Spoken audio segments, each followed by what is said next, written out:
Кутман күн баарыңыздарга достор, менин каналыма кош келипсиз. Сөзсүз түрдө каттала элек болсоңуз, катталып алыңыз. Мындан кийин оригинал рецепттер, даамдуу тамактар болот. Бүгүн ушундай чучпара жасайбыз. Пельмени магазиндегидей тоңдурулган. Заготовка кылып койсоңуз, кайсыл маалда болбосун, магазинден сатып албастан иштете бересиз. Ушундай фаршка майдалап тууралган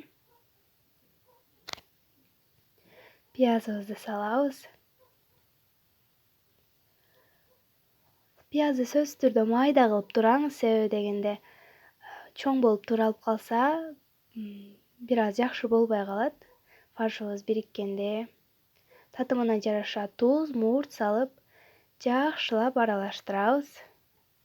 Сөзсүз түрдө жакшылап аралаштырышыңыз керек, себеби дегенде бири-бирине бириккен жакшы фарш болот. Камырын катуу кылып жууруп алабыз дагы, жайып чыгабыз. Жайганда өтө жука жайбаңыз, өтө калың жайбаңыз, орточо болсо жакшы болот. Ушундай майда бөлүкчөлөргө бөлүп, тегиз кылып салып алабыз.